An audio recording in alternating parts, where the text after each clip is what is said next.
Today, we're talking about one of the simplest changes you can make to improve your seascape paintings. It's something many beginners overlook, but once you understand it, you'll start looking at ocean scenes in a completely different way. That simple change is your horizon line. At first glance, it may seem like just a line separating the sky from the water, but in reality, it plays a much bigger role. Your horizon line helps establish perspective, creates balance within your composition, and influences how the entire painting feels. The good news is that learning to use it well is much easier than many people expect. Let's take a closer look.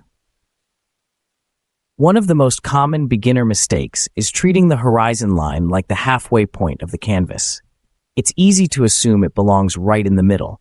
Sometimes that works beautifully, but many times choosing a different placement creates a much stronger painting. Instead of asking, "Where should the horizon go?" try asking, "What do we want people to notice first?"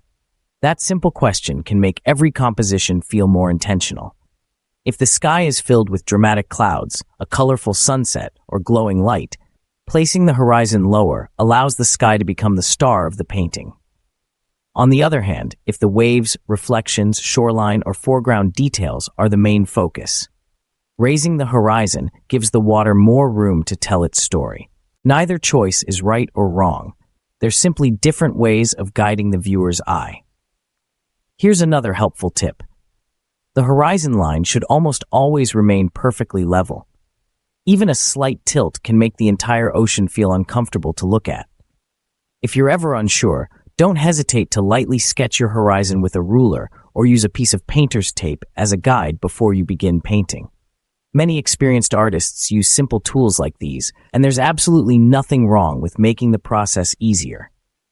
Now let's talk about something beginners often notice without realizing why. Sometimes an ocean painting feels flat, or something just seems a little off. Very often, it isn't the waves causing the problem. It's perspective. As objects move farther away from us, they appear smaller and less detailed. The same thing happens in seascapes. Waves in the distance become softer, details become more subtle, colors often lose a little contrast. The closer the waves are to us, the more texture, movement, and detail we begin to see. Keeping that gradual change in mind creates a much greater sense of depth across the water. Here's another simple exercise you can try before starting your next painting. Take a blank canvas or sheet of paper and lightly draw 3 different horizon lines. One near the top, one near the center, and one near the bottom. Now imagine painting exactly the same beach scene using each one.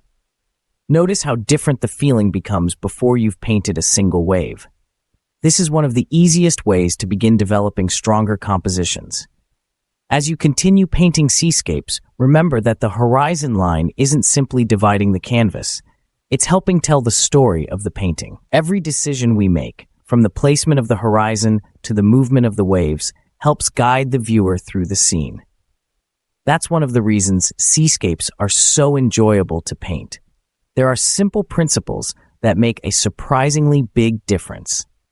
If you'd like to continue practicing these techniques, we'd love to invite you to join one of our free acrylic painting challenges. Our Seascape Painting Challenge introduces beginner-friendly ocean painting techniques step by step. And if you'd like to spend even more time learning how to paint believable water, movement, and waves, our Water and Waves Painting Challenge focuses entirely on those skills. Both challenges are completely free, and you'll find them linked in the description below. Thank you so much for painting with us today. If you found this lesson helpful, we'd love for you to subscribe so you don't miss future beginner-friendly acrylic painting tutorials. Until next time, happy painting. We also want to say a heartfelt thank you to our Acrylic Arts Academy supporter members. Your support helps us keep these tutorials free and accessible for everyone.